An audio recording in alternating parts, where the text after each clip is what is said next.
don't know if that's better. Can't see the throttle, but it'll be all right.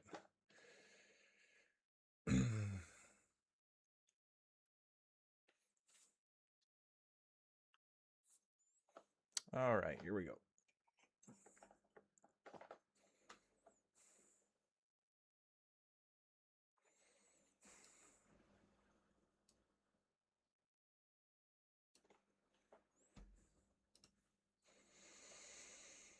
All right, welcome to the design longer part. Design 11 parts to make learning process easier. Jump in, it's highly recommended to go to control settings menu, bind the dialogue responses to a three-way switch. This will enable you to move through the mission forward without having to press spacebar or using F10 radio. Okay.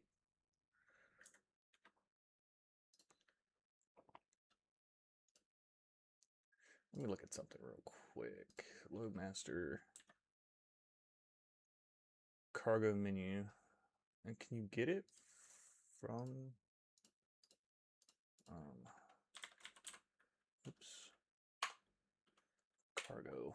Menu show hide. Left shift C. I feel like I want to put that as C. It's request control.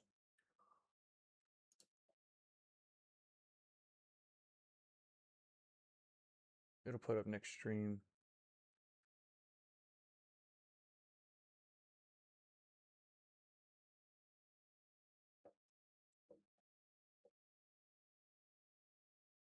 Right on, man. Do I want it to be C or should I change it to V? Let's change it to V. Cargo, oh, fuck, man. Clear. Let's change that to V and let's go back to load. And let's change cargo command to V. There we go. Clear this out. V. All right, so now we got that set. And then what do you say? Dialogue. Response negative, neutral, positive. I guess we can put that on our stick for now.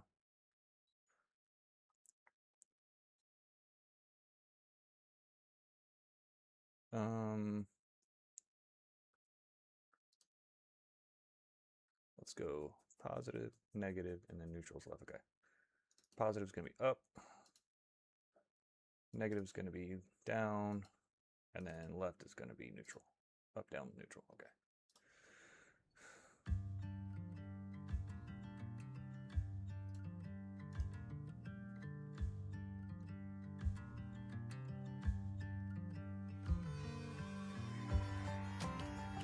All right, man, let's start her up. Look up as you'll be making your way from the rear part of the overhead panel. The guarded control boost switches are already set to on. However, the oil cooler flap switches should be in auto. That is really loud. Just turn it down to 35. World. Well, what about a good player? In other words, all surrounding sounds except those in the cockpit. Go ahead, move some various levers, switches. Okay, whatever. We'll just deal with it. Oh, there we go. So me being mechanic. Oh my gosh, my fucking. Let me recenter this real quick.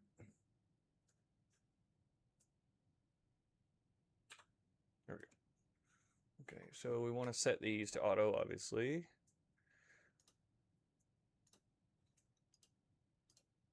Yep.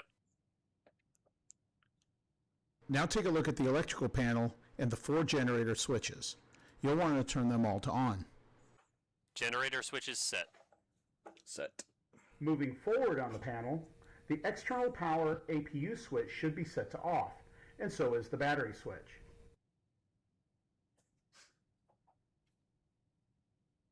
Correct. Okay, now we get to the ice protection panel, which is directly above your head. The propellers switches are set to off as they should be. The engine ice protection switch should be set to auto. Okay.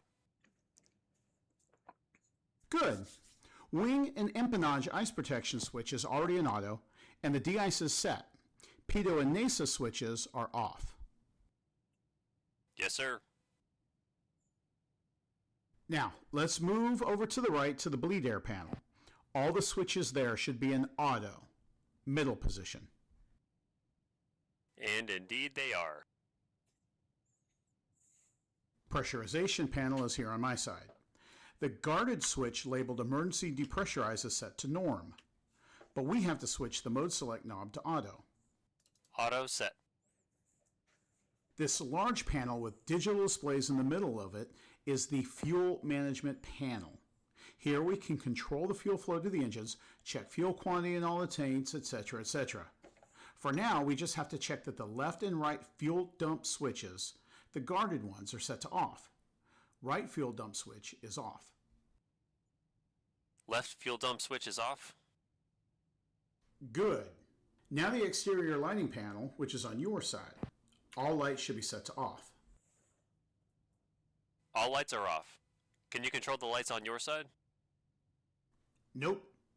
But I'm in charge of air conditioning, so behave or I'll freeze you to death. Ah, made it funny. Wow, it has dual zone AC. Neat. It does. It has flight deck and cargo area AC. It doesn't. Never mind. Let's move on to FADEC and propeller control.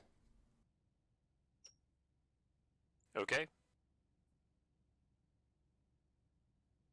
The FADEC, which is short for Full Authority Digital Engine Control, is responsible for all aspects of engine performance.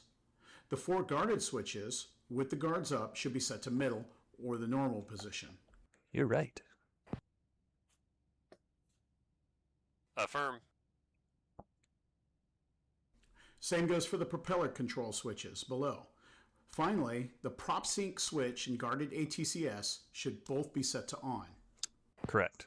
That's what I'm seeing, sir. Good. To the right, you have the fire engine start panel. Yes. The 4 handles are pressed in, and the APU control switch, which is on my side, is set to Get a better off. view from here.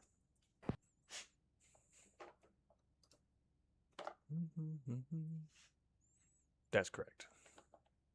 If you say so. Wipers are off. Air conditioning set. Gear lever in the middle is down.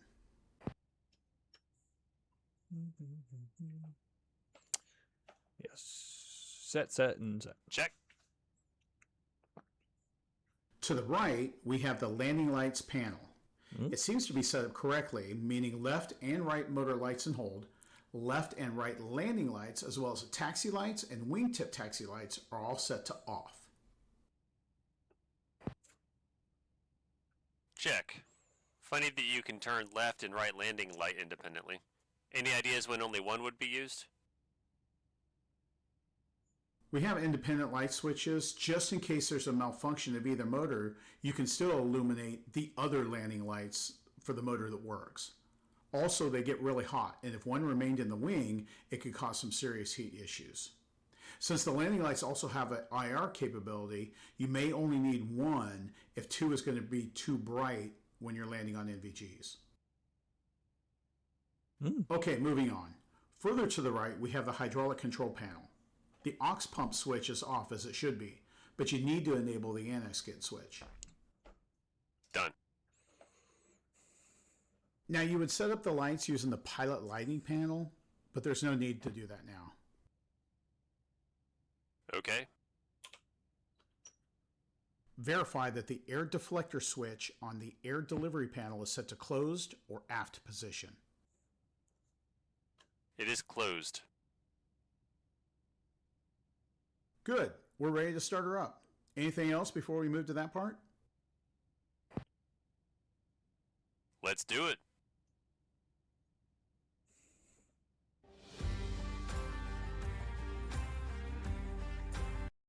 Mission complete. That was quick. All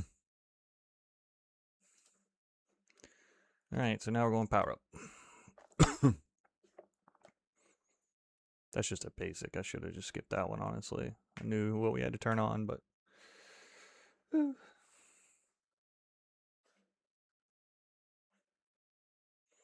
Deedly deedly doos. Mission off. Will wait for you to press spacebar. Okay.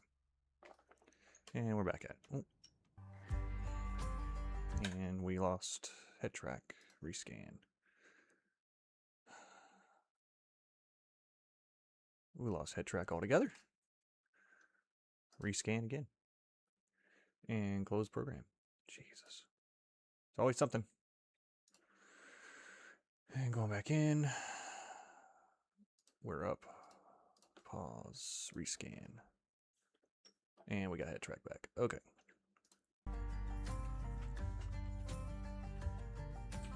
Centered.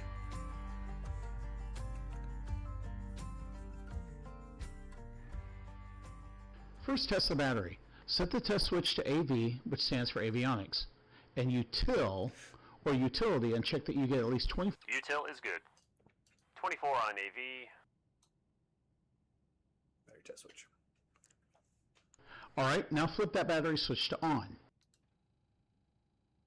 Done.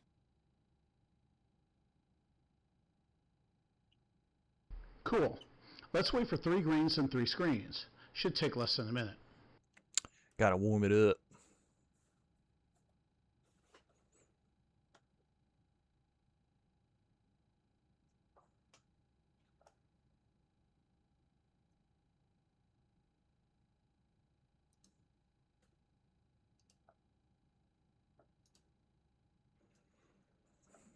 Sometimes it takes this long in the real plane too. Just depends. There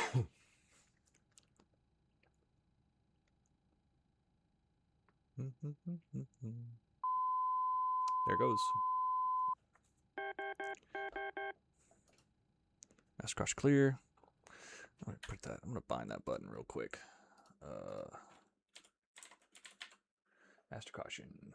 Buddy Fox. Master caution. I'm gonna be pressing that a lot. Clear that master caution. Gear lights are on. Both HDDs are on. CNI is on. Testing the battery again.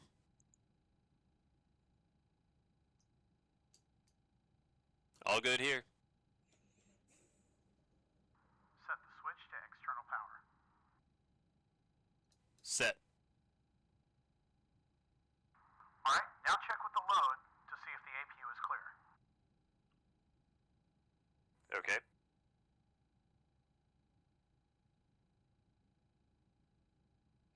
How do I do that? Ground crew. Ground air supply. Request repair. Huh. Oh, I guess I just would simulate that. Loadies, how's the APU ramp and door? Yep. Clean, open, neutral.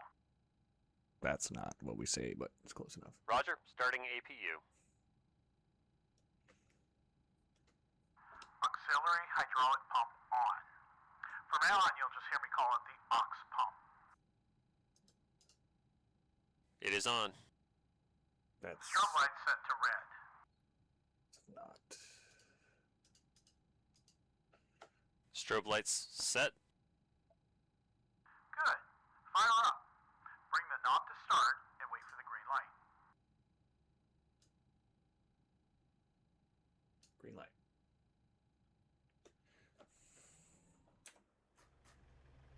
Doors APU open. spinning up.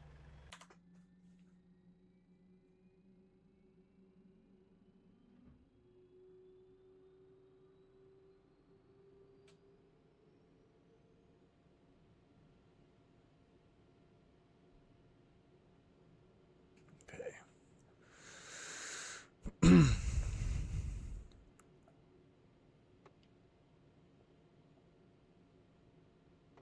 RPM at 100%.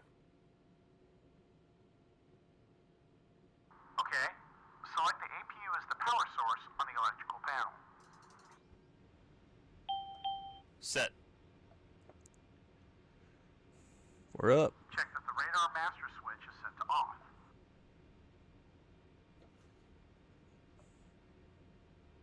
It is off. Let's check the fuel management panel. Dump switch is closed. Fuel level control valve test is off. Cross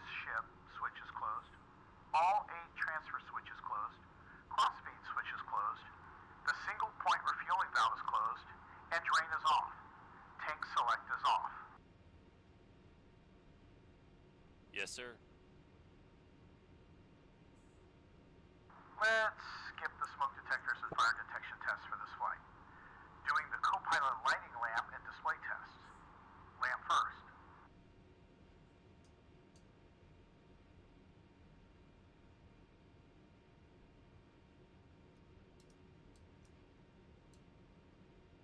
I'm not doing that. What? All looks good. Display.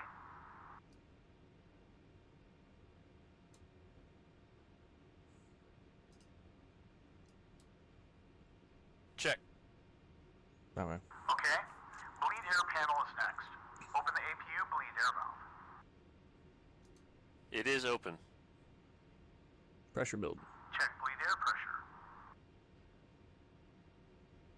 Good pressure.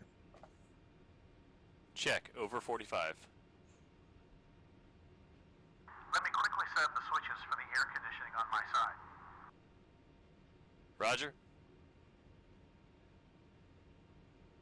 Done.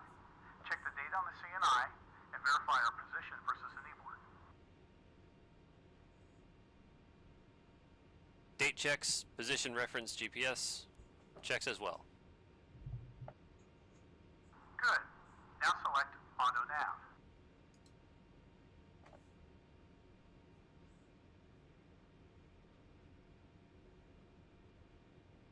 Done. Pull down the HUD. Okay. Pull out the brightness knob to activate it in auto mode. Ready. Okay, one more thing which is really crucial during the startup. Electronic circuit breakers, or ECBs. Like in the Russian aircraft, where you have to press whole scores of them in to start them up? Not exactly. Most of them should already be okay, but there are some that are pulled on shutdown, and if you don't reset them, you'll get engine fires. So never, ever, ever forget about those. You won't get engine fires. You'll actually Yeah, get those would be no on the oil to CNBP, your right? engine. So it just won't have oil pressure. Yeah, correct.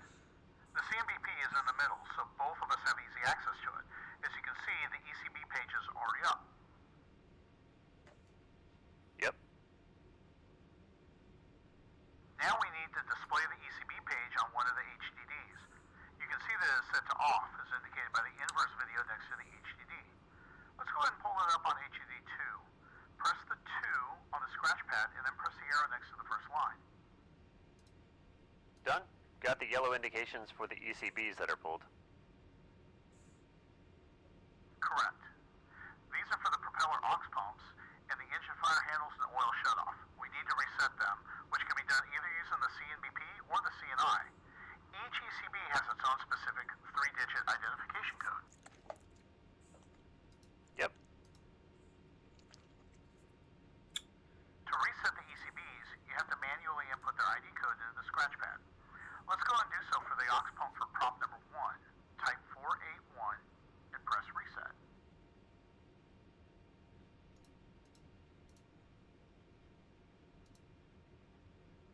Okay, it disappeared. Yep, you can also reset all of the ECBs in one go by typing all of their numbers together. Go ahead and do it now. All right, typing them all in. I'm just gonna go ahead and put that on here.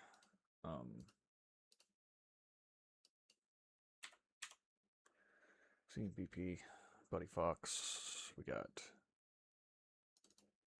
0,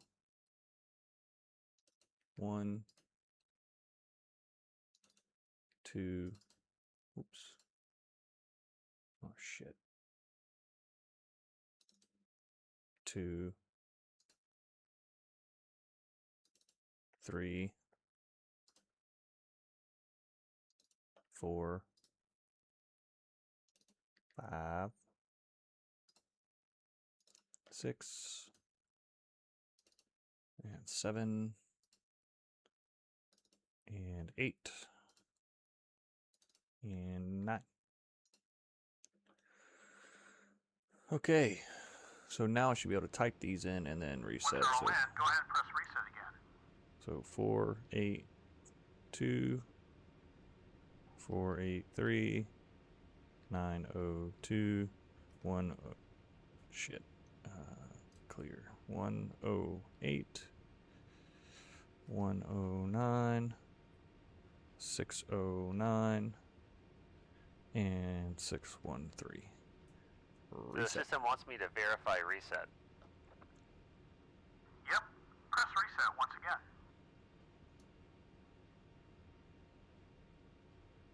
No more open ECBs. To see all of them, press the left push button next to sys bus open to cycle through the list. Use next page and previous page to go ahead and change the pages.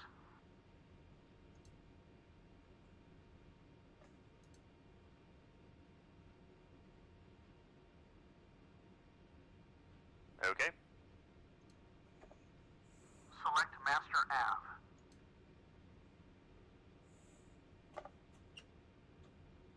Done. Move the elevator tab switch forward to the norm position. If you forget to do this, your autopilot will not work. That makes sense. Switch set. Alright, let's move on to cockpit setup.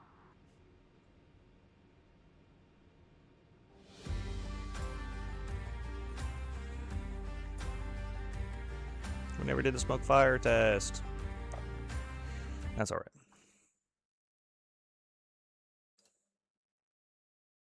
Cockpit prep.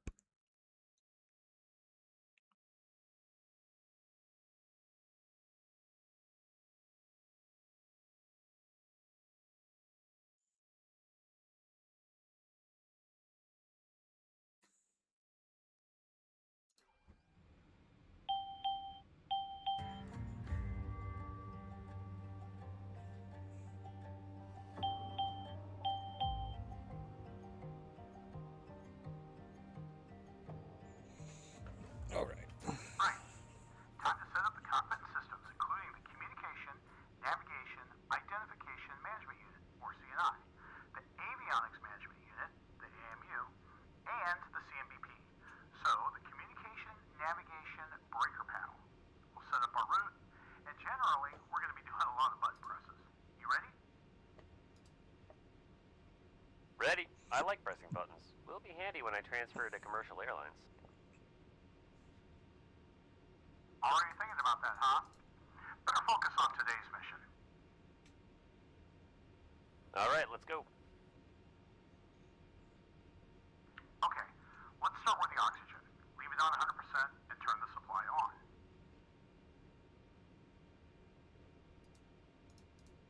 Set. Okay, we're going to deviate a little from the checklist, and we're going to start with the ref mode panel and the AMU before turning our attention to the CNI. Okay. That panel, located on the left above HDD1, lets you set up several different systems, such as HP, which is... This one's easy. Hit points. Horsepower. If you look at HDD2, you'll notice a blue value of 4.0 HP, or 4,000 horsepower. I see it. Rotate the knob to HP. As you can see, the digital display shows 4,000. This is the HP limit, with 5,000 being the maximum. If you turn the ref set bezel and decrease the number, you'll see a blue caret on digital dials on HDD2 move as well. Affirm. Why would I want to limit it?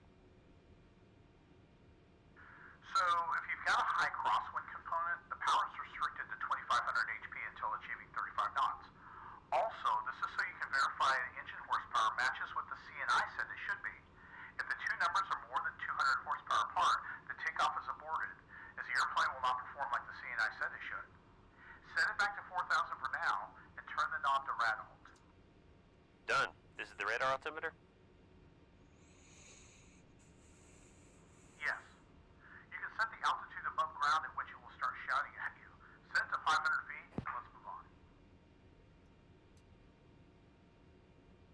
Oh,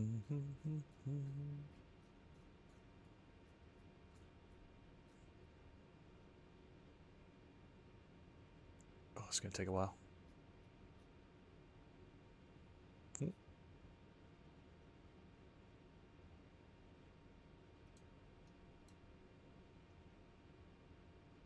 What up, Gonti? Yeah, took a little hiatus, so. Blah, blah, blah. Right click the knob and drag. Oh, okay, I could have done that. Yeah, okay, that's way faster. Yeah. 500 feet set. IAS stands for indicated airspeed, and FPA is the flight path angle. Both will be set later for the autopilot. Let's just leave them there for now. Okay. This is going to be the most invasive module. For sure. The bezel will change the position of a cyan line on your PFD. Play with it if you like, but then leave it at 0. Minimum descent altitude reference in feet. Moving the bezel will change position of the cyan line on your PFD. Oh. Play with it if you like, but then leave it at 0.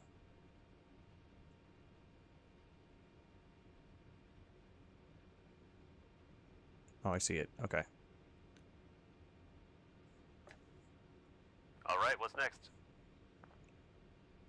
Let's go ahead and move to the AMU, or Avionics Management Unit. Select the PFD or primary flight display in the main menu. Done. Okay, now make sure that the pilot is selected as source and that 1 is boxed for altitude reference INU, CADC, and radar altitude. Pilot 111. Yep, that is set. Return to main menu and enter nav select. All right. Here, make sure that the CDI is set to nav 1. This is a source used for navigation information on the HDD.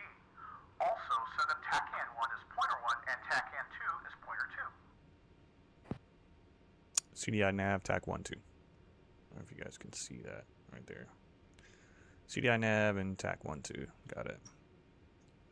Cool. We can use 2 different TACAN sources, right? Nice. Someone's been studying. Yeah, we can set that up separately. But now we'll focus on nav radar. Go back to the main menu. Okay. menu. And choose the nav radar. Nav radar. Nav radar menu is now open. You can have the nav radar displayed on any HDD using the HDD position screen. Go ahead and bring it up to HDD 1. HDD 1. Ah. All right. Okay, so in the nav radar menu, you can choose different options for the navigation radar display. The full part determines which of us is using the full overlay and which is... I wonder if I can show hide yoke. It's in the way.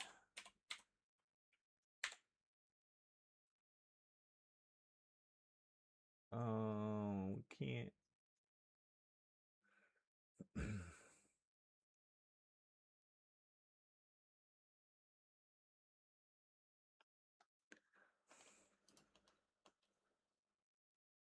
think I have it here.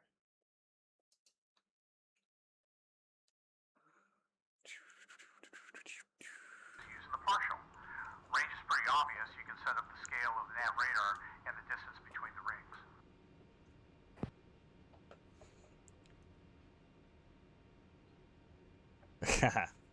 I do know that. Yeah, I told you I'd be on early. I want to get this learned.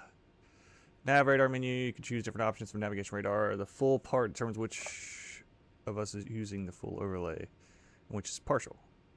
Range is pretty obvious. You can set up the scale of nav radar and the distance between the rings. Okay. We got the full. We can go to part.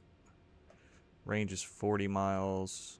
We can change it to 80 if we wanted to. Yada, yada, yada. Okay, moving on. Makes sense. I know, panic. I know. Okay, moving on. I'm excited. Center offset will place Waiting the like aircraft symbol 27 in the years. middle or at the bottom of the screen. Mag, true, grid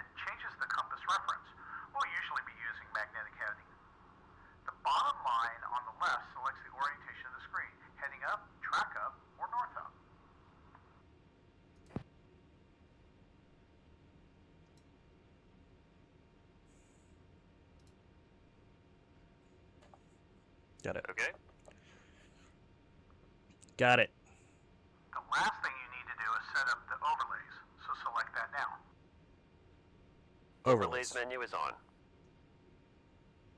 You want to set this up according to personal preferences and tactical considerations.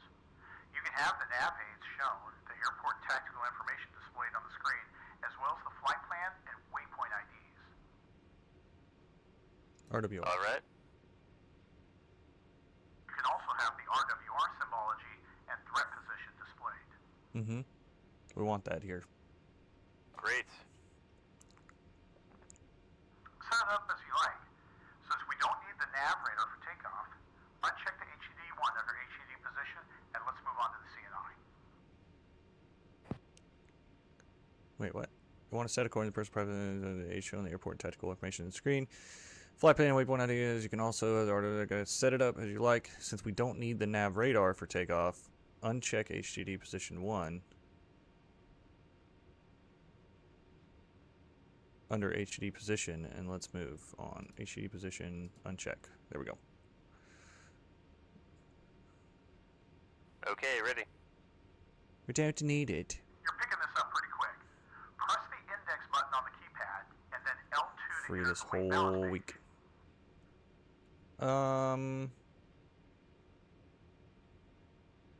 I mean, I have up to Monday off, so whenever, I guess. Would have to figure out a halfway point. We're picking this up pretty quick. Press index button. Okay, Right. there. Oh, buddy, this is where it gets complicated. Here, we would verify the weights displayed on Copy the that. left. Basic operating weight, fuel weight, zero payload weight, the weight of the current payload, and finally gross weight, which is the sum of the basic fuel to payload weight. You can go into a lot of details with separate pages on the left, but there's no need for us to do it right now. Cool. Now we'll set up the route. Press index and then route 1. I'm there. We'll start with our destination airfield. Type the ICAO code for Batumi, which is UGSB.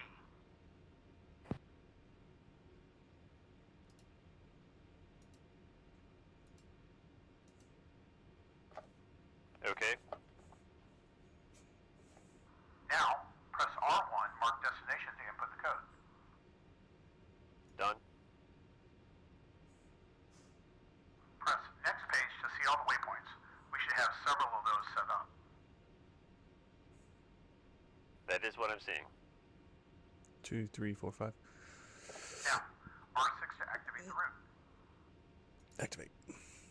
Route activated. The execute button, labeled EXEC, on the scratch pad should have Oh, the green nice, light on. Gonti. Press it to execute. New rig, huh? That's always nice, dude. It's Done. always so exciting. As you can see, the name of the route changed to ACT Route 1, or Active Route. Now press R6 to enter the Performance Initialization page. Perf int selected. Here we can check and set up the weight of the aircraft, payload, fuel, and gross weight. But let's focus on the navigation, though. So press next page on the keypad. Okay, done. The purpose of this page is to check and enter 160 knots to and other climb parameters. cruise For altitude. now, we'll set the Katese transition altitude, which you can find on the kneeboard. But to save some time, I'll just give it to you. It's 7,000 feet. So this is the altitude at which we're switching to the standard barometric pressure, right? Correct. Go ahead and type 7000 in your scratch pad, and then enter it into the system using R2.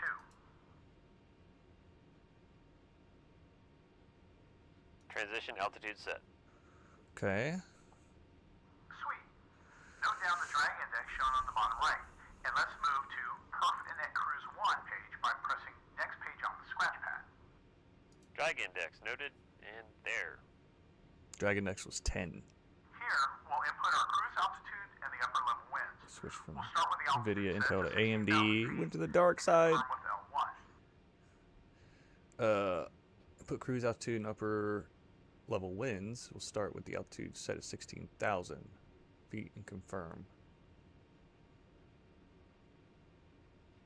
Huh?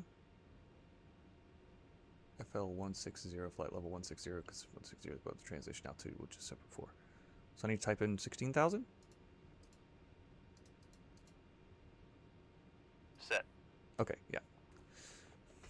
Now, the upper level winds, which at that altitude, according to the keyboard, are, right, 012 at 12 knots. Type 012/12 and confirm with L2. That is set. There we go. Cruise winds. Good. Press R6 to enter the told index page. All right, done. Nice. Okay, so here we can select up to 6 airfield runway combinations for landings and takeoffs. You can input those in the dash spaces on the right. But first, we're going to need to tell the aircraft about the drag index you noted earlier. Why can't it just automatically import the data here from, where was it, perf int page?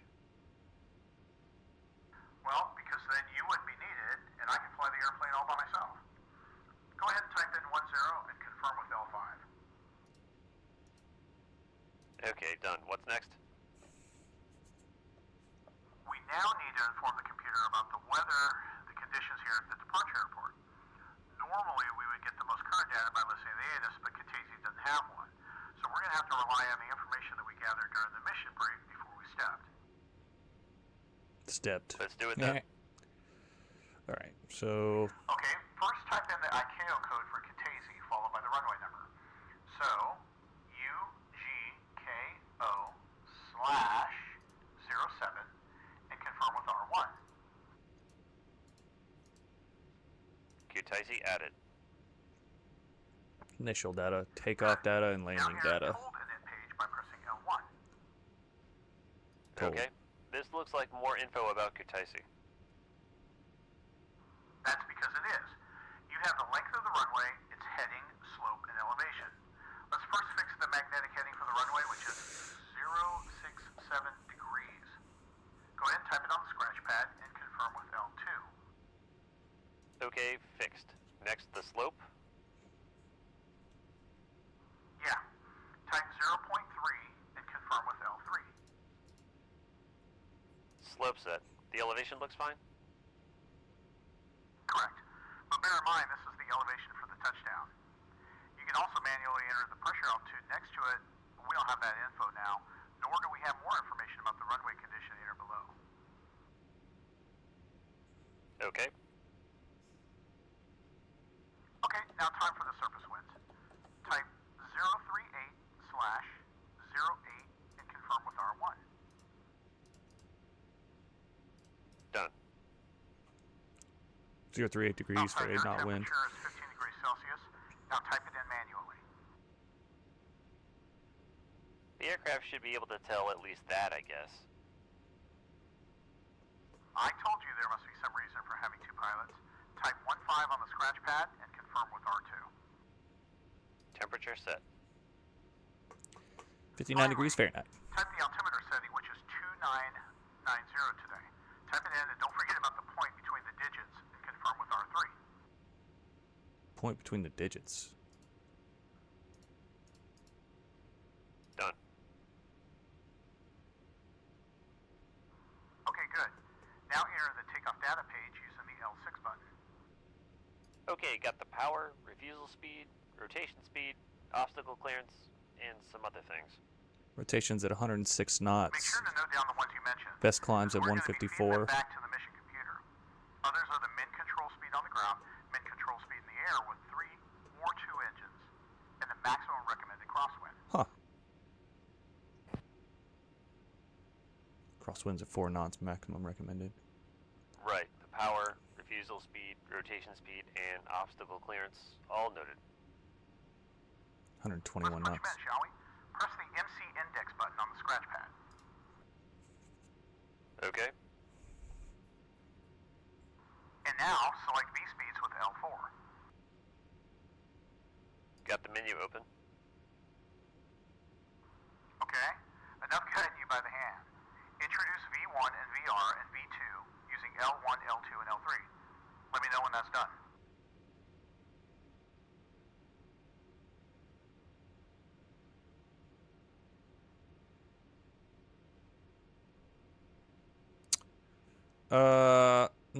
Refusal was 106 here. VR rotation was 106 as well. And then V2 VOBs, I guess is the 121. Object avoidance, yeah. So that's 121. Done. We now have to get back to our horsepower limits and set up accordingly on the ref mode panel. Go ahead and set the knob to HP, please. Okay. Done. And increase the value to 4750 using the knob. Exactly. Set it now.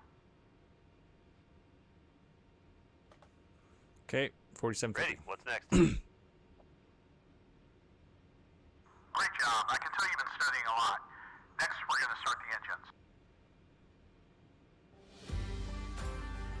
That is bro. Doing autopilot, this thing's gonna be, or nav control and autopilot is gonna be a job. Like, this is gonna be an actual.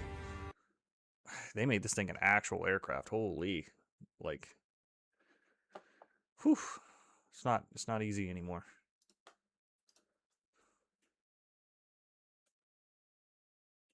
It's gonna be very involved.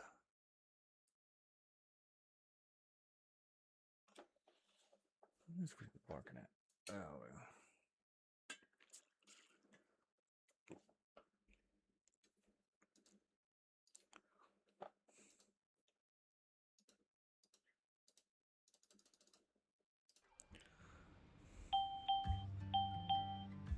We're back. Oh, now drop Moab. That's all anybody wants. Now drop Moab. Or else. I figured out how to drop things automatically so they're actually accurate. I mean, I know how to start engines. I do it almost weekly.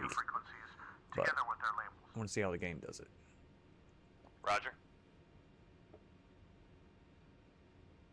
To quickly switch between channels, you'll need to use the CNBP, which stands for Communication, navigation, and breaker panel. This guy. correct. For more advanced handling, we will be using the middle CNI. This guy. But let's start with the CNBP. Press the COM button to display the communications menu on the middle screen. Alright. That's not, we call them AMUs, but okay. All right. U1 and U2 are our uniform radios. Mm-hmm. V1 and V2 are for Victor. Yes. H1 and VHF and H2 UHF. are high frequency radios. Ooh, high As frequency. you can see, those aren't on yet. Oh, I thought you'd say H1 and H2 are hotel radios, following your previous logic.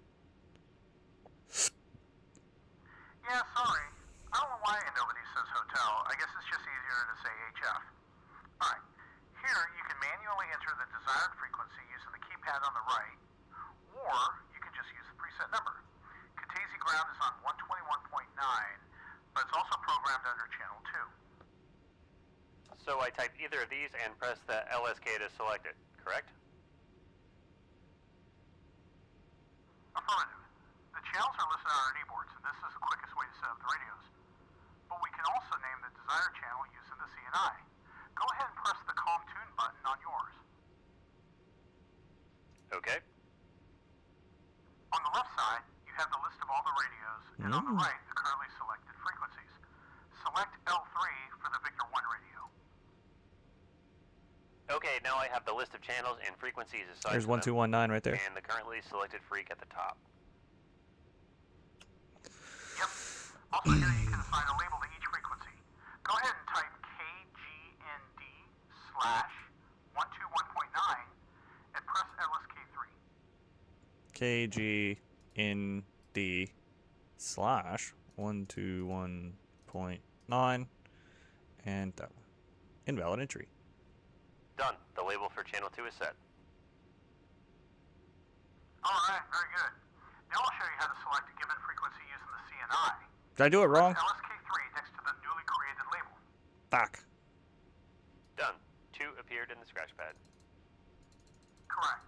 Now press LSK1.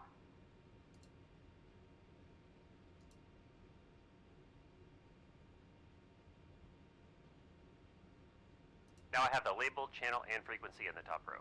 No, I don't. I don't have it. The new frequency should also be displayed on the CNDP. Fuck!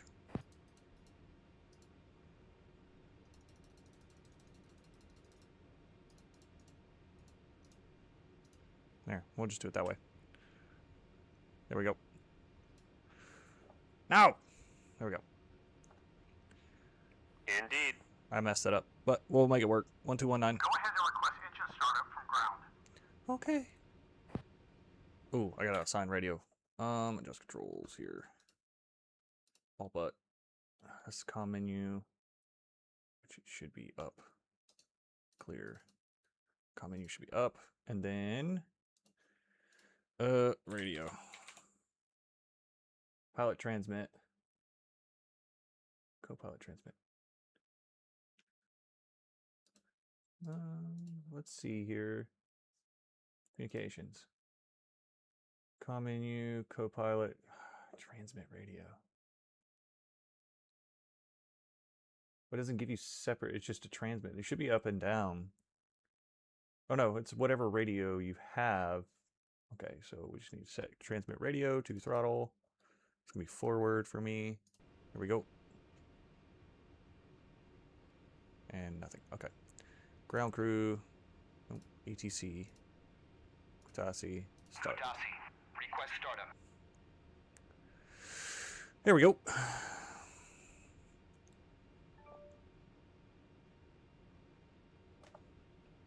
Sure. They didn't reply. To Ticey Ground, good morning. This is Heavy 1-1 Oh, there on we the go. west ramp. Request engine start. Heavy 1-1 to Daisy Ground. Good morning. Engine request approved. They're not that chipper in Heavy the game. 1-1, roger. Heavy 1-1, Roger. Roger. All right, let's start her up. Ra-da-da-da-da. Start her up. Eh? First, reset all 4 FADEX on the panel above you. Oh yeah, I got reset FADEX. Here we go. Down. 3 and 4. Done. Full authority digital Now, enter the engine page on the AMU. control. Engine page. Press engine diagnostics Engine diagnostics. Hey, PLA and betas. and NIU reset. Oh yeah, we gotta reset There. NIUs. Now you'll have to reset each engine. You have engine 1 selected, so press reset NIU. I had the reset NIU and inverted video, which disappeared. Yeah, that means that NIU for engine 1 is reset. Now cycle to engine 2 by pressing the button on the left. Okay, 2 is now highlighted. Getting ahead of myself. And press reset NIU again. Okay, should I do the same for the remaining 2 engines? Yes.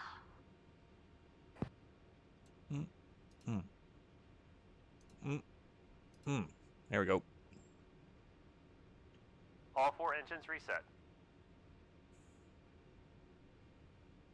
Uncage the standby attitude indicator by turning it a little. Uncaged. Now move the throttles fully forward and then return them all the way back to the ground idle position. The best way is to move them all the way back and then push forward until you hear a click.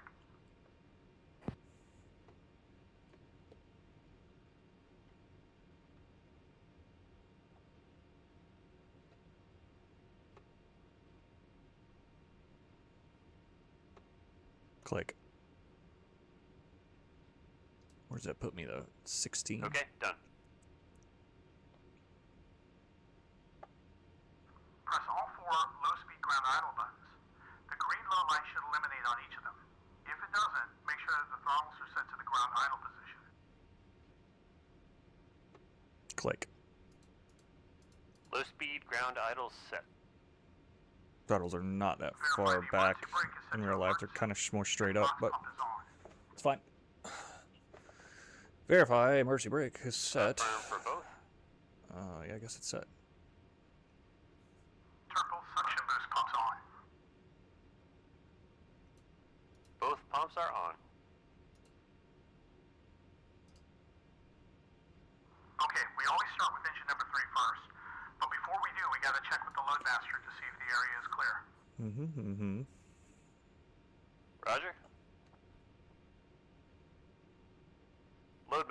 Clear number 3 engine.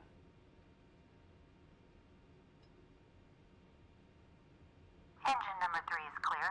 Oh, it's a woman. Starting 3. It was a man a minute ago. Well, there's 2 loads. One could be a woman, I guess. Engine 3 start knob to the start position, and hold it there until the white box shows around the engine readouts. And boxing clock. Engine 3 is starting. Got the white box. Rotation on the core here. Clock has started and bleed air pressure drops.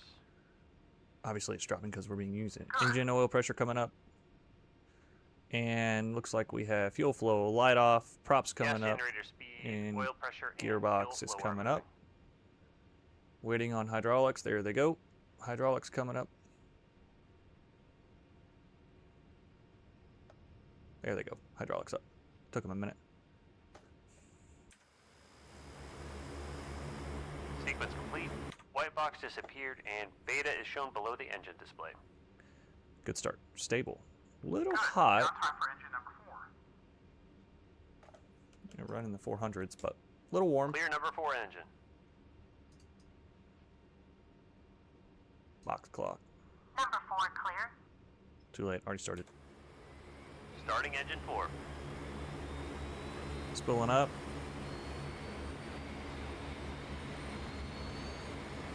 Looks like we have a light off on it. Props coming up.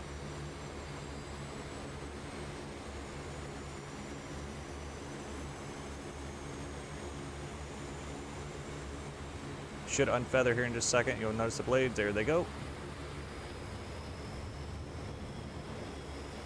Nice. All right.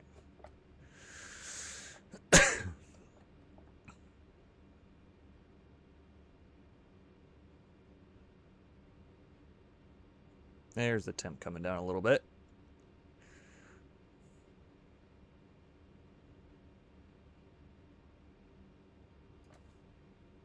Is it bugged?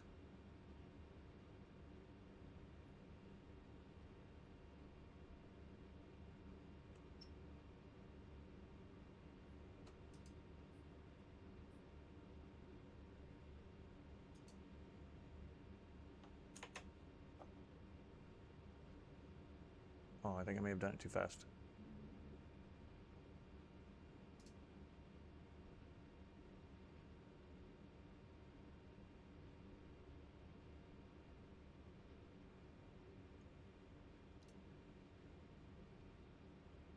May have done it too fast.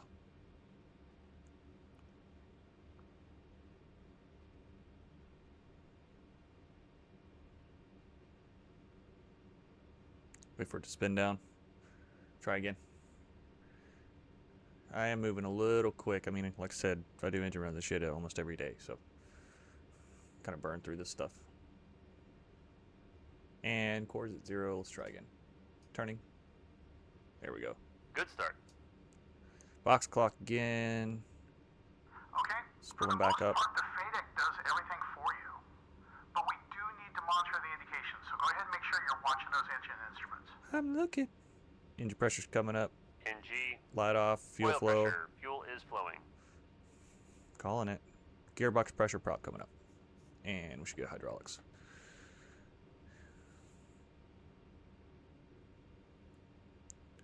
$650. $662.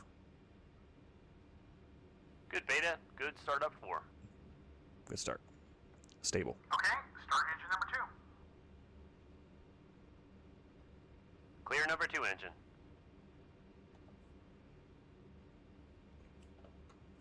Number 2 clear. Starting engine 2.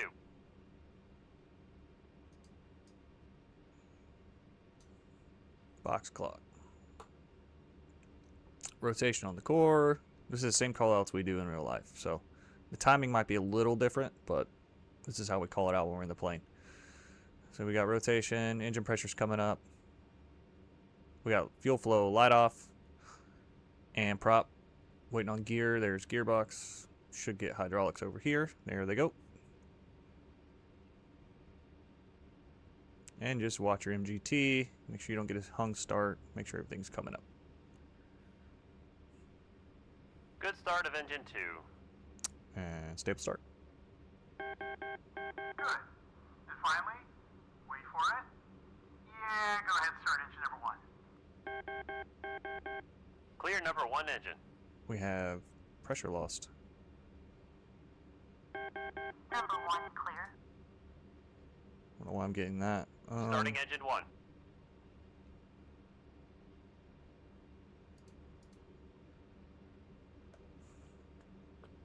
Bleeding pressure out. Let me back up a little bit. Bleeding pressure out. Normally you would, that's a shutdown. So, pressure coming back up.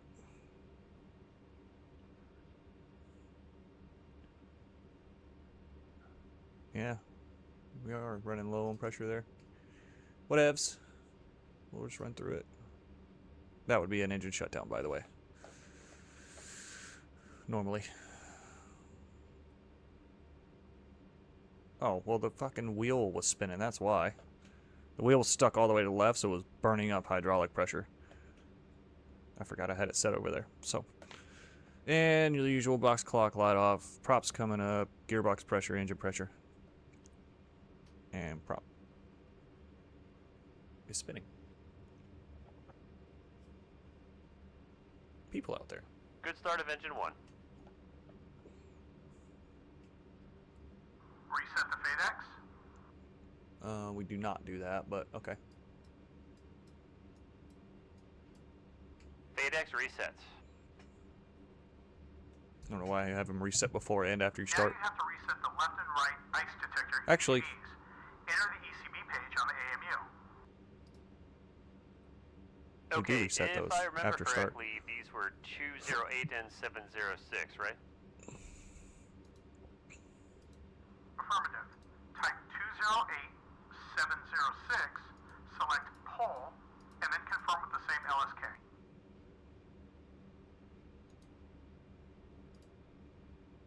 Why did we pull those? So Ice that shows. detectors fail.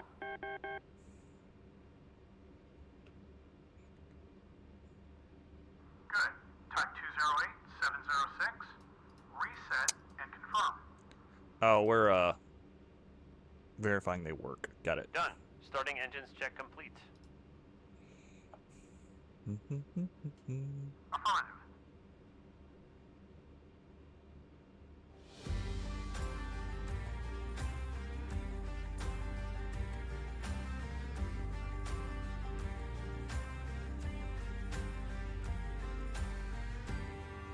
Whee! It says invalid. Close, and now we go taxi takeoff. I really want to get into today. I think we're gonna do yeah, basic of cargo movement system, as well as setting up waypoints for airdrops, and finally executing one. Oh, that's gonna be the one. Approaching landing is gonna be basic. I'm gonna run through them all, but we're gonna see what happens here. So we were taxi takeoff.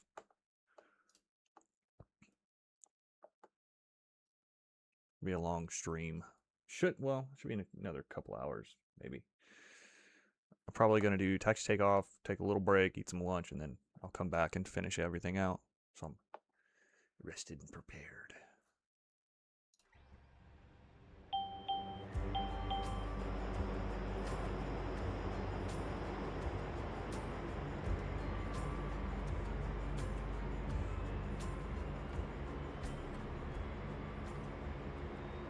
Okay. We're now going to perform the last checks before taxiing. You're going to have to do a departure brief, contact ground, get to the active runway, talk to the tower, and take off. Ready? My throttles won't move. Yep. Okay, normally at this stage there's a specific task flow between the pilot and co-pilot. But I'm going to let you work both yours and my parts of the checklist, at least the items that you can easily reach from your seat. Okay? If you have to, I already have a lot to do with my part. Yeah, I know. But we're going to have to do it that way. That way you can see both seats and how they both do the checklist. Okay. So the first thing is to set the flaps to 50%. This is normally done by the co-pilot, but go ahead and be my guest. Laps 50. Set 50%. Disable low speed idle buttons before the ice protection system test. Okay, low speed is off. Now, move the engine de-icing switch above your head from auto to on. It is on. Just get an We're now going ACOS. to wait for the engine anti-ice on message to show and stay. Normally we do this only on the first. Why is my thing not thinking? I mean, it's there. It's just not letting me do it. Today, if racing conditions exist or are anticipated. Roger. Good. The caution is on. Move the engine switch back to auto. Okay, Caution done. goes away. Okay. Cycle the anti-ice switch. What?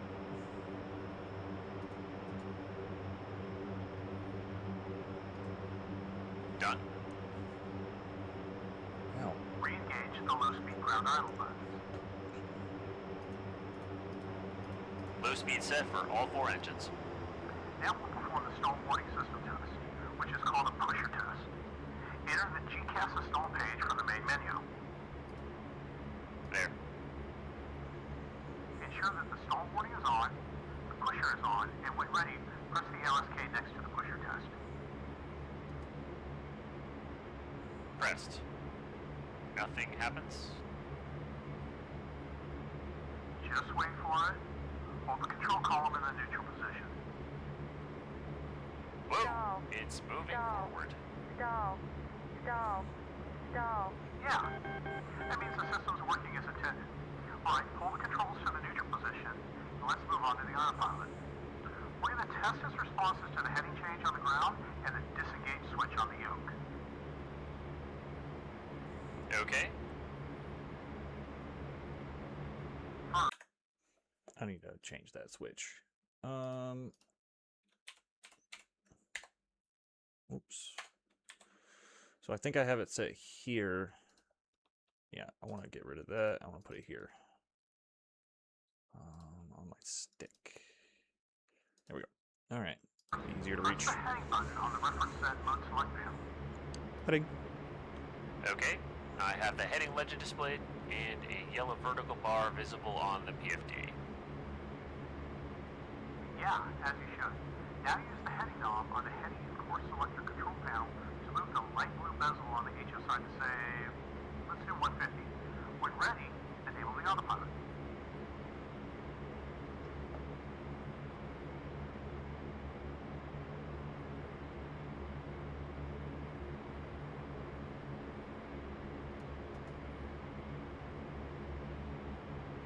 The yoke is turning to the right to intercept the desired heading.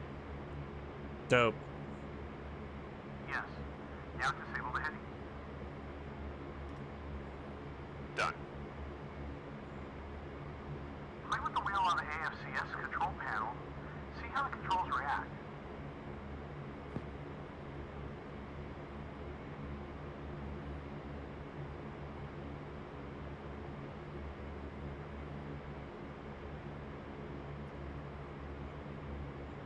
Okay. Autopilot. Autopilot. Autopilot. When ready to move on, Autopilot. autopilot disengage button on the yoke.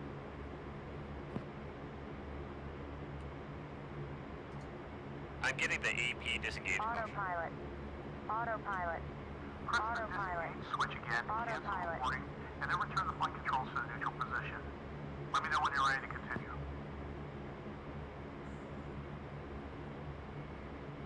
Okay, let's move on. Alright, check the flight controls. Move the control column, yoke, and rudder pedals to their limits in all directions.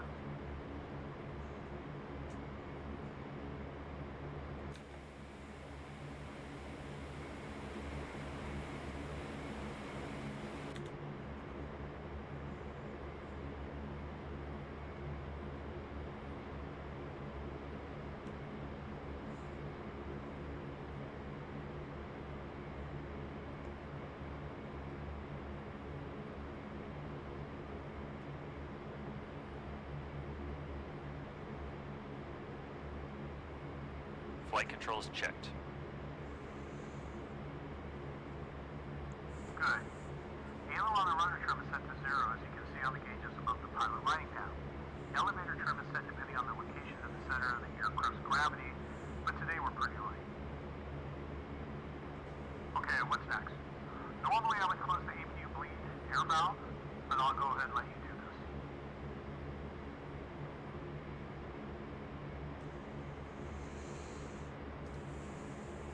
closed.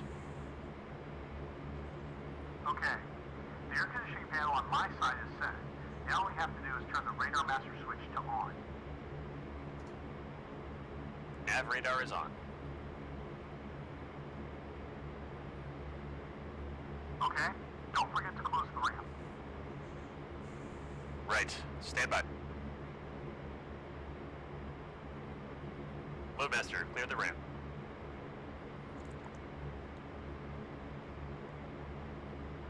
Ramp is clear.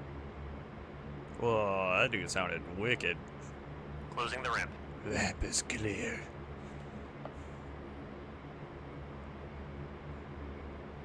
Yeah, it's a lot of systems, dude.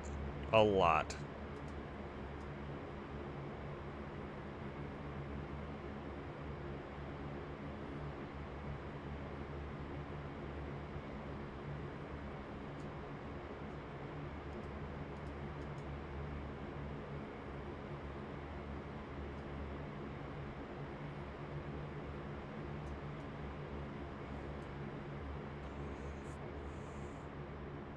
Ah, dyslexia is coming out today.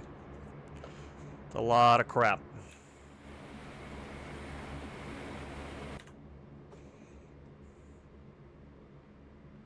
And ramp is closed.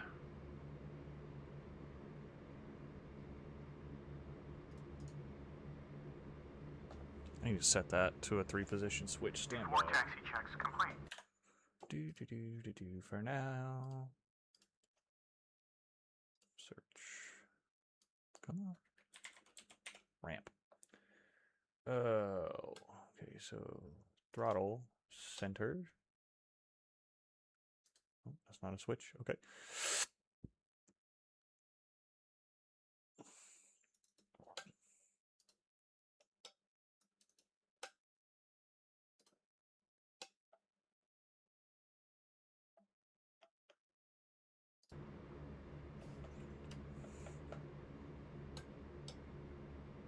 Alright. I want you to pull up the checklist for the departure briefing and read it to me now. Shit. Roger. Stand by.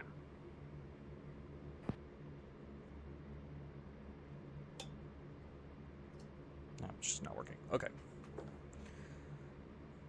I didn't hear what he said. All right, here we go. Departure briefing. We'll do a left seat, Oh. normal takeoff. Takeoff data. Gross weight 129,000. Predicted horsepower 4750. Runway 067. V1 and VR at 106. V2 at 121. Flaps up. Safety speed is 135. Departure procedures. We'll climb to 2,000 feet on runway heading. Then 3 nautical miles from Taycan Station, we'll turn to 064 and fly to exit east. We will then turn southeast towards waypoint 2 and commence our climb. Noise abatement procedures keep south from the city of Kutaisi. Transition altitude is 7,000 feet. Don't No know what any of that hazardous means. terrain or obstacles during takeoff and departure. Da-da-da-da-da. Good. Contact ground and request taxi. Roger.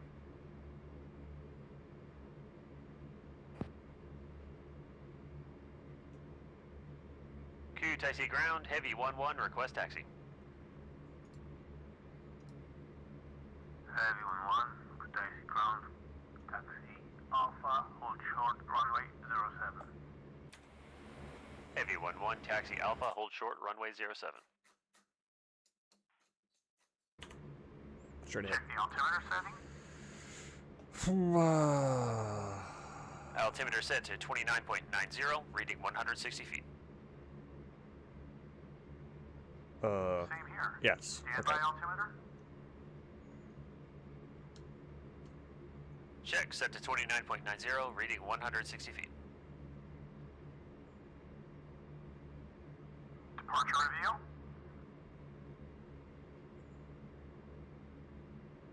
No changes. Initial heading 064, 2,000 feet at exit east. Departure review complete.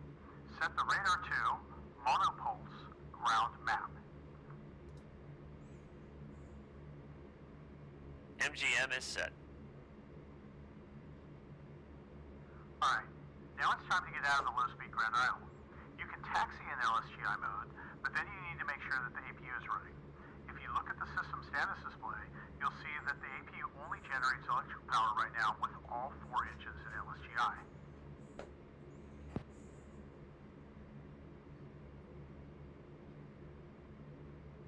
Yes.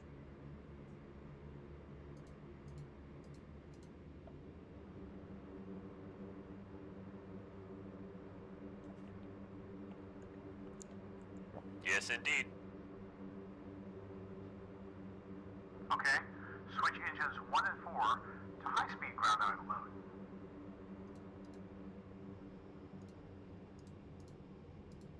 Done. Now, check the system status display and wait for both engines to generate power. Generating. Power is up. Turn the external power APU switch to off. Done. Switch engines 2 and 3 to HSGI mode and check the load meters.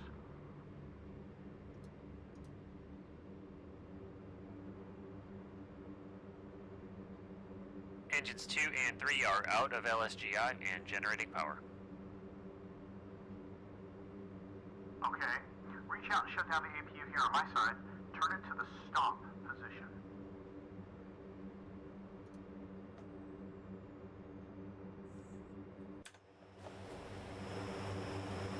APU is now off. Release the parking brake. I don't know why you'd have to watch commercials. You should be a sub. I don't know. That is odd. Done. Park brake released. Okay, What's that? next we would normally set up our defensive systems, but we can skip it for this flight. And with that, the before takeoff checks are complete. Alright, time to move. Before we do though, a couple of important pointers. So don't touch anything just yet. First of all, try not to use the wheel brakes to control the taxi speed. Instead, use fine thrust changes, okay? And what if the fucking throttles would move? Brakes are okay, especially when bringing the aircraft to a full stop, or when taxiing your ground personnel, or places where we can blow up dust or other shit. Makes sense. Oh, yeah, that's true. I mean, if you have... Now to turn, you don't use your rudder pedals. But that wheel to the left from your yoke has a range of 60 degrees. Got the to wheel your up side. here. I don't need to tell you to go slowly, especially during tighter turns, and especially when you're heavy. I am not a big fan of higher speeds. Otherwise, I'd be flying an F-16. Right. The third thing is the reverse thrust. You're going to want to use it obviously to slow down after landing, but you can also taxi backwards. When you do, make sure you got a loadmaster on the intercom and that he opens the cargo door, lowers the ramp, and gives you instructions. Roger. Okay, gently add power and wait for the aircraft to start rolling. Then press on the brakes to stop. Okay.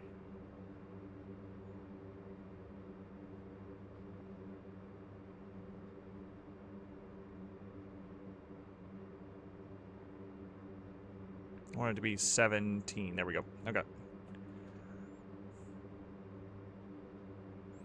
Gently add power. Up to 20 up here is where I'm looking up here on this panel, the degrees of my throttle. And then apply brakes to stop. Okay, the emergency brakes are working fine. You can disable them now. Remember that as long as they're on, the anti-skid won't work. Done. Now check the normal brakes. Taxi ahead a little and stop once more. Little bit of throttle. Very fine throttle movements. Coming back down to 17 on the PLA and brakes. Okay. Good. Let's move forward to taxiway Alpha there on the right.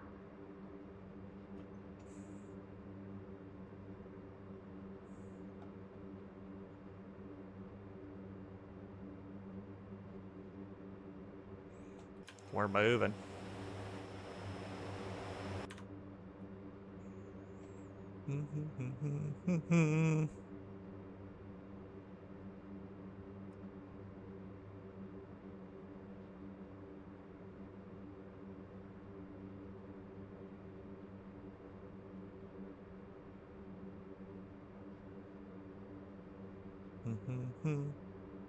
It's in the mail, dude. It's on the way. I'm having to combine 2 throttles right now to do all this crap, but honeycomb's on the way.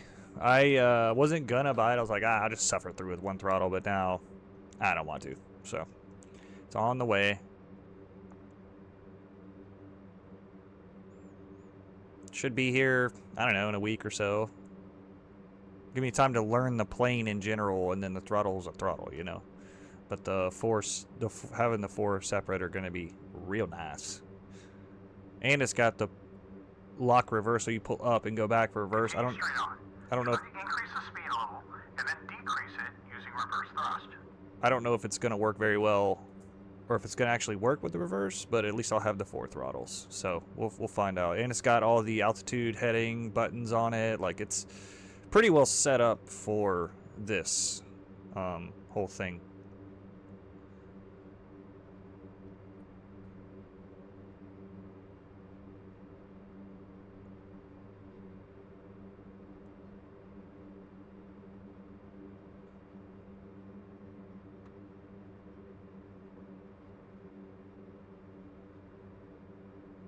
It's gonna be dope.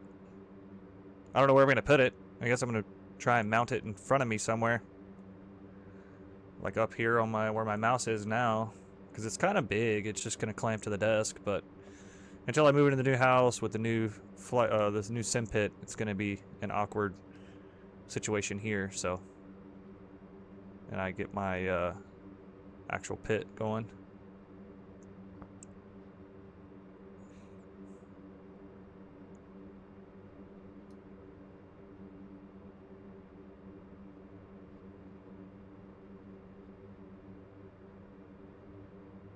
Okay, stop here.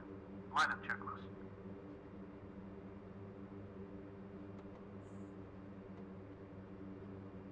Pitot and Nisa heat switches to on.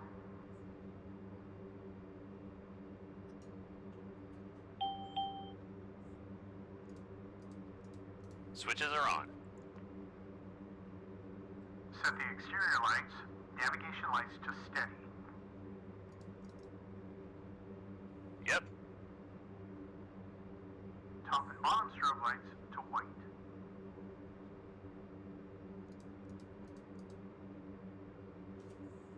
Turn on taxi and wingtip taxi lights.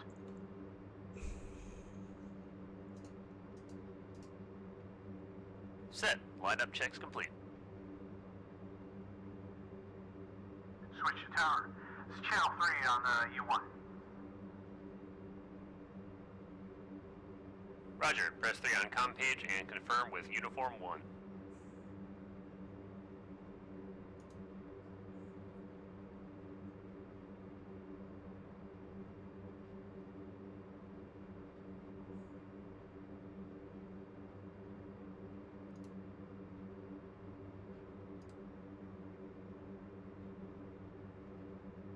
I don't know what it wants me to do.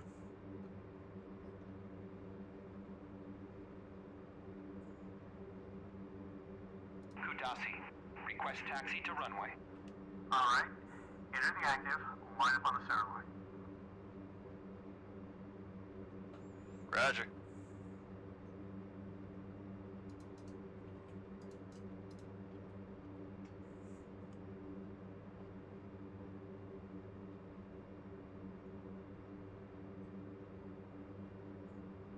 Yeah, we're rolling. Best viewers on Stream Boo. Oh man, I gotta click on that link. It's crazy. Do. Nice and easy. Come back on that throttle a touch here.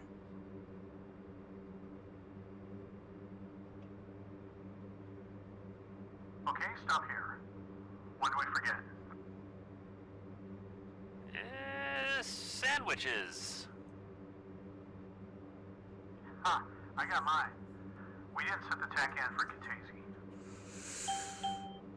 Ah, shit. Right. He said shit. Press nav on the CNBP.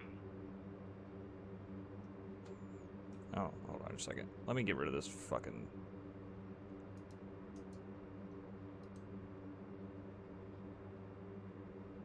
ban.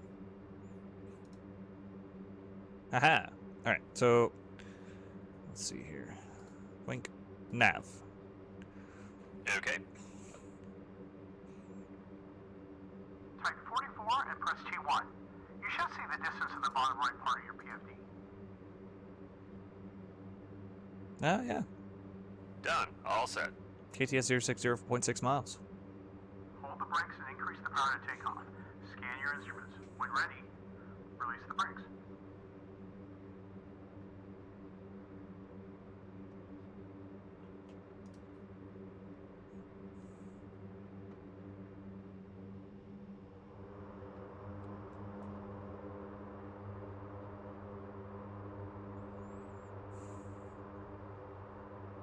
Oh, yeah.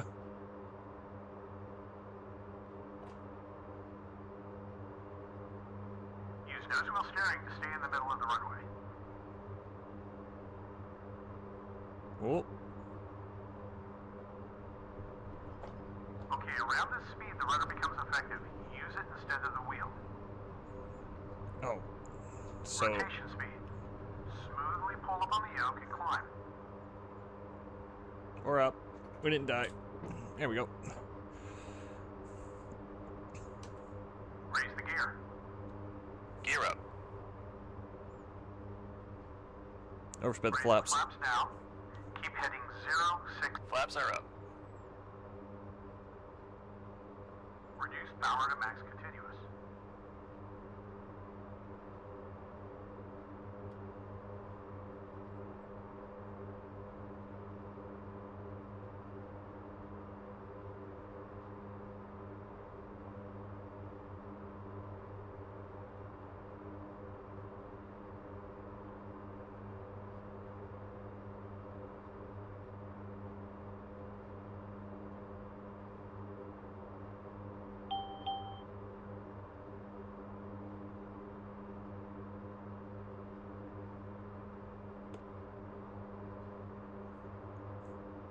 Turn to 064 now for exit east. I'm at 064 dingus.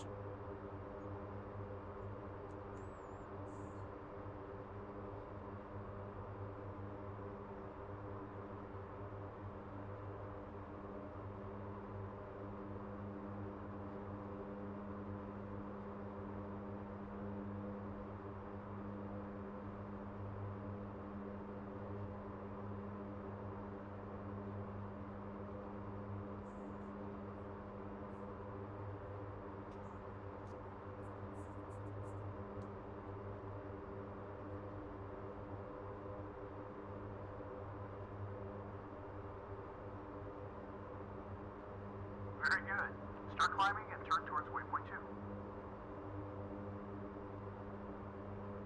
I don't know where waypoint 2 is. Main. Nav. 1. There we go.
We cruising. Waypoint 2 is heading 112. We're set.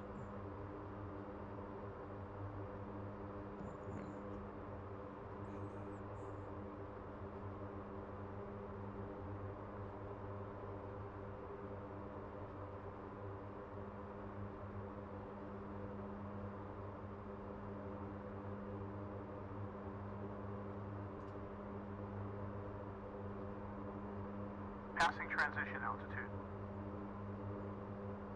Setting altimeter for 29.92.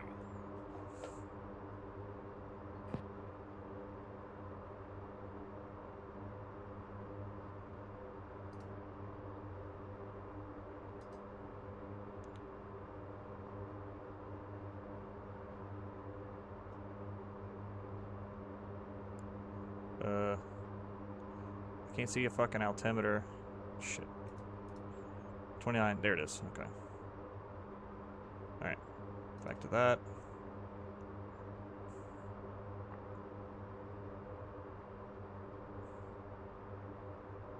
Okay. You probably noticed that she wasn't very steady in the climb. Remember that it's important to always trim the aircraft properly. Go ahead and trim her out so she goes straight. Don't worry about the heading too much. Okay.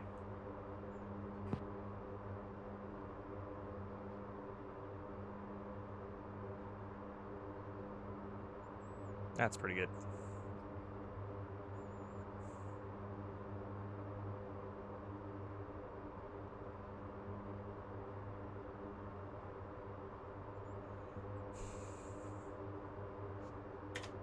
All right. I think it's fine now. Perfect. Now get the digital map on HD2. I want to show you something. Okay. Pressing Dig Map.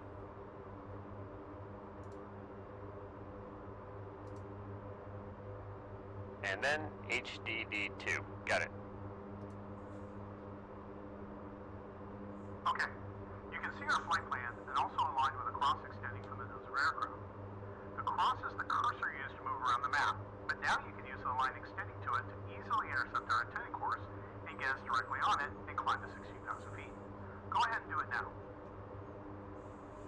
Roger. Getting us on course and altitude of 16,000. You can see the flight plan in line with the cross extending from the nose of our aircraft. The cross is the cursor used to move around the map.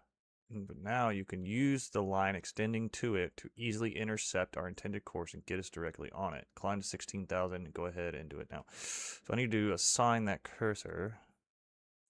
Might do it to this. No. No. It's already here. Adjust controls.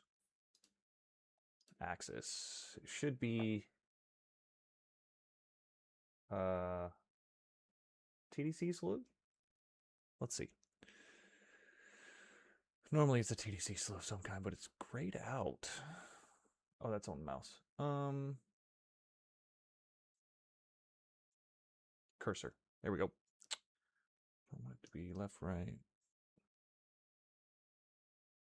up, down. So left, right,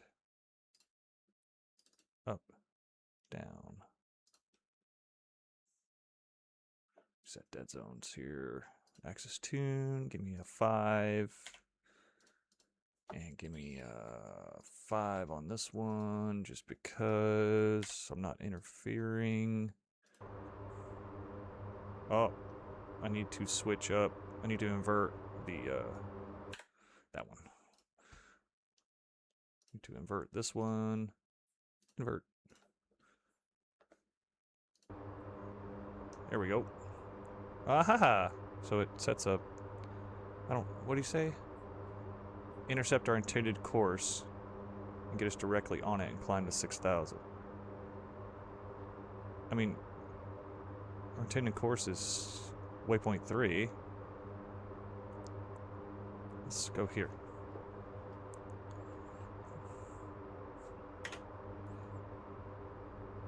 We're on course toward waypoint 2 and on altitude. That's waypoint 3. Perfect. Go ahead and select now. What?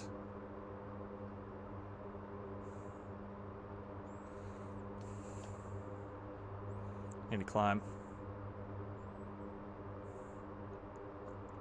I'm confusion. He said waypoint 2, but we're heading to waypoint 3.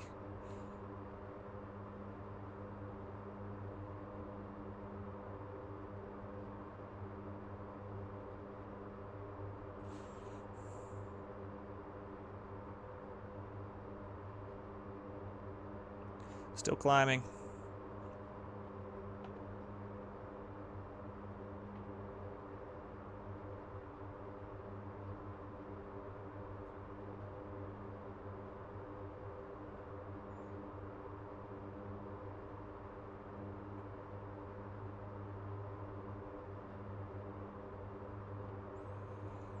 Holy cheese whiz.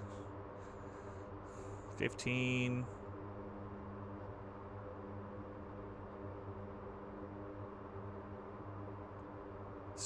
Coming up on 16. Close enough.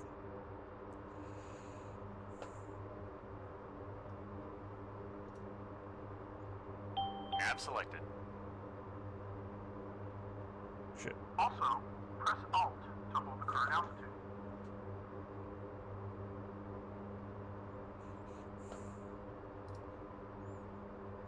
Okay, done. Turn on the auto throttles. AT set. And finally enable the autopilot. Then we'll have a few minutes to relax and catch our breath before we move on to the next part. Why is it doing that? Autopilot enabled.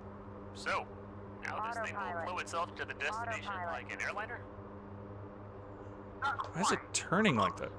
We'll cover that in a moment when we move to navigation and autopilot. Better. Okay. Maybe not. What's it doing?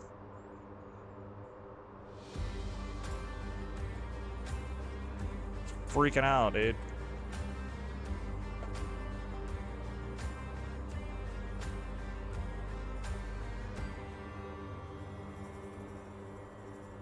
Alright, so yeah, so that's basically how you do that. And then the auto throttles will move and maintain a speed of 247. So if I slow it down to 230, throttles are coming back and going up. They move on their own. So yeah, I'm gonna go like 240. Okie dokie. So that was taxi takeoff, autopilot basics. We can get into that quick. Shouldn't take too long. The mission will familiar size with basic functions as part of the training mission about the ride. So navigation, base navigation, heads up display, primary flight display, navigate over and is part of the training.